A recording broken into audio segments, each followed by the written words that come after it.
Assalamualaikum, halo teman-teman sekalian. Lanjut lagi. Sekarang kita sudah masuk ke video yang kelima ya, tentang WebGL Programming Today I Learned punyanya David W. Parker yang saya coba sampaikan kembali dengan menggunakan bahasa Indonesia. Di pertemuan yang sebelumnya kita sudah selesai sampai di folder keempat. Nah, sekarang kita masuk ke folder kelima. Nah, di folder kelima kita cek sekarang untuk index.html-nya apakah ada yang berubah. Oh, ini untuk yang pertemuan kali ini baru tahu mau ngobrolin apa. Pertemuan yang kali ini kita akan mau meletakkan shadernya di HTML instead of JavaScript. Ini alternatif aja. Kalau dulu yang sebelumnya yang ini kan taruh di JavaScript sebagai stringnya. Nah, ini kalau misalkan mau kita juga bisa letakkan di HTML. Oke, jadi di atasnya yang kita kan udah panggil GL utils, terus ini fungsi utama punya kita, sebelumnya ada namanya yang lain. Sekarang kita pakai index.js saja yang paling umum, penamaan umum. Kita samakan dengan file HTML juga, index.html. Nah, kalau kita mau masukkan si shader source code-nya itu sebagai bagian dari HTML, maka strateginya kita akan letakkan dia dalam tag script ya. Sama dengan si JavaScript sama, cuma di sini nggak pakai src tentunya. Nah, ini penamaannya sebenarnya teknik aja sih, custom ya. Kita sebagai salah satu caranya bisa memilih seperti ini. Misalkan untuk yang shader vertex shader, name-nya shader, data type-nya vertex, data version-nya v1, type-nya x shader. Nanti kalau misalkan kita membutuhkan multiple shaders, kita bisa atur supaya ini lebih rapi kan. Kalau misalkan AA kita letakkan di HTML. Kalau yang di JS bisa aja sih tinggal di naming variabel, di nama variabelnya yang ditambahkan indexing. Sebenarnya sama-sama oke. Ini masalah preferensi aja. Nah, teman-teman lebih suka pakai HTML atau mau pakai JavaScript untuk peletakan source code untuk shadersnya. Ini ada type-nya beda kalau yang di fragment, selebihnya sama name, data version sama type-nya. Type-nya kan harusnya ini ya, kayak text underscore garis miring JavaScript, text garis miring CSS gitu kan. Nah, ini x dash shader ini terserah sih sebenarnya untuk memudahkan kita ya. Ini saya ngikutin sama praktiknya Pak David W. Parker. Oke. Nah, ini kalau kita lihat di JavaScript tentunya akan berbeda cara untuk mengekstrak source code-nya. Kita lihat ya, kalau sebelumnya kita definisikan sebagai sebuah string, nah sini kita narik stringnya dari ini, dari HTML tag-nya tadi dengan fungsi yang kita definisikan di dalam give me a moment ya, kita definisikan di dalam GL utils ya. Nah, di GL utils-nya itu ada objek baru, objek global objek global lagi namanya SL. Kayaknya ini sih shading language kayaknya SL-nya. Maksudnya si David ya. Terus .source from HTML. Jadi source dari semua yang ada di HTML itu disikat semua kayaknya, yang enggak tahu nanti makanya dia yang mana.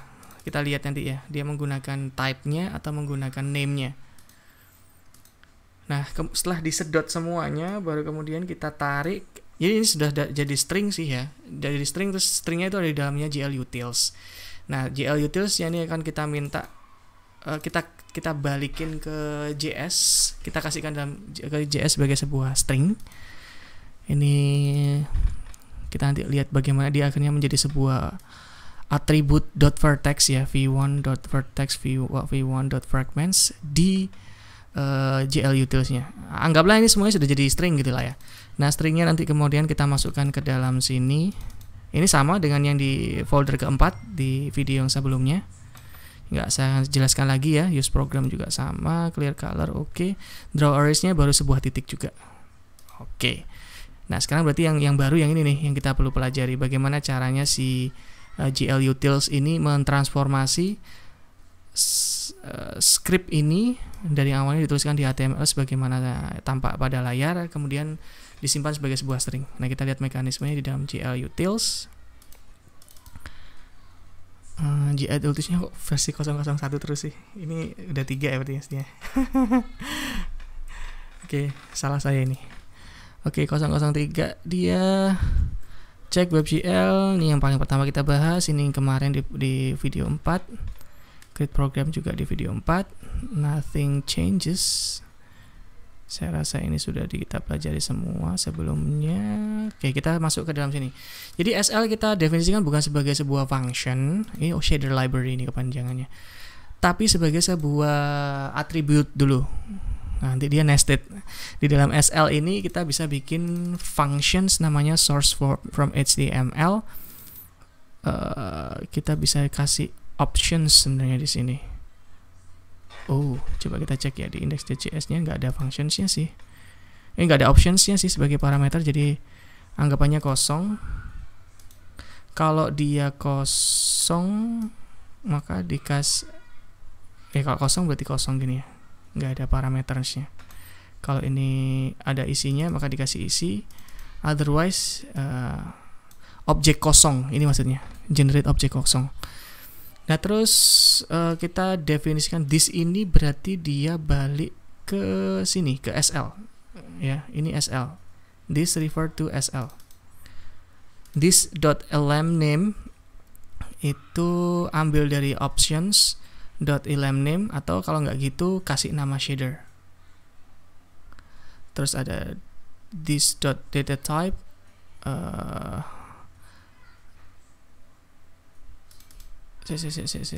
Ininya dia akan ngambil pokoknya semua yang element name-nya shader, maka dia akan angkut nanti berarti ceritanya. Saya bisa menebaknya seperti itu.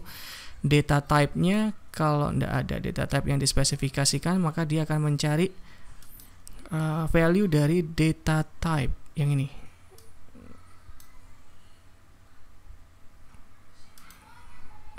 Terus data version, kalau tidak dispesifikkan, maka dia akan cari dari nama atribut data version. Terus shader elements itu diisi dengan isi value dari element name. Nah kan element name-nya tadi ini ya, berarti ya shader ya. Get that element by name. Oh, shader elements. Kalau misalkan shader, keep moment, document.get elements name. Jadinya nanti kan shader elements, kalau kita bilang ini kan mestinya tulisannya kan berarti shader ya, yang dia dapat sementara ini, yang artinya ini tag yang ini dan tag yang ini akan ketarik semuanya. Yang ini segini sama yang segini ini akan ketarik semuanya, dan akan dimasukkan ke dalam array ini berarti kan. Dua tag gitu ya. Dua tag itu dianggap sebagai dua elemen yang terpisah. Terus kita bikin variabel global di dalamnya SL namanya shaders.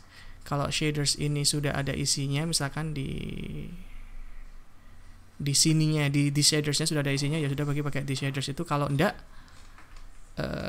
maka akan diisi dengan objek kosong.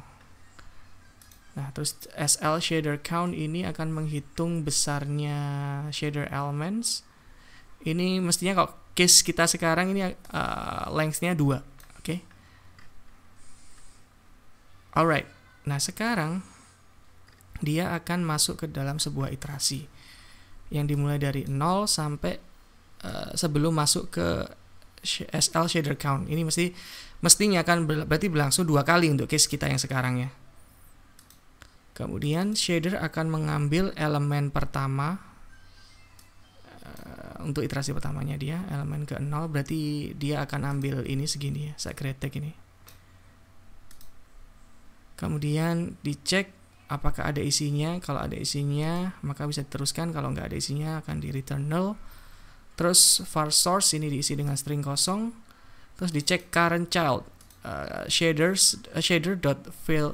Shader itu apa? Oh, shader ini, shader element, shader.firstChild, yang artinya segini nih ya, .firstChild. .firstChild-nya berarti ini, dapat ini dong, dapat segini stringnya ini, dapat firstChild-nya, while current child sorry wait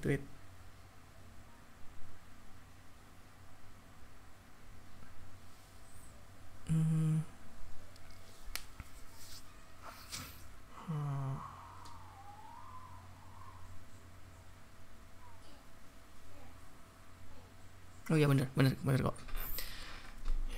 Mestinya nanti ini langsung sih, sekali iterasi dia langsung bisa dapat teks kontennya ya. Jadi teks konten ini bisa langsung dia tarik, dia kasihkan ke source. Jadi source yang awalnya kosong ini ada isinya. Isinya adalah ini, string ini.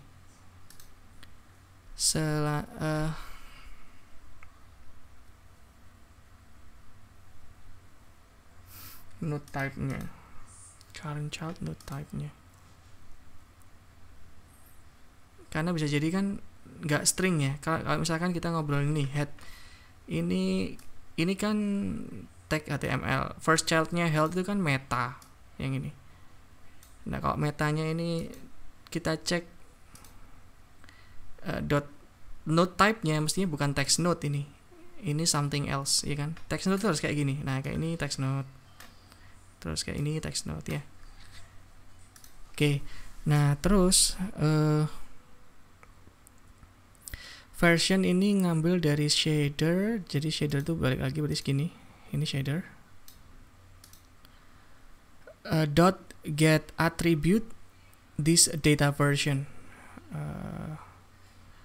This data version. Ambil nilai dari atribut ini data version. Jadi ambil nilai dari atribut ini. Ambil berarti nilainya kan V1.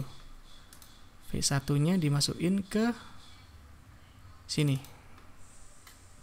Oke. Dimasukkan ke sini. Kalau this shader version ini masih kosongan, belum ada isinya, belum definisikan sama sekali, maka isilah si shaders ini dengan dua buah anak objek yang namanya vertex sama fragment. Masing-masing dikasih kosongan. Oke. Setelah itu give me a moment.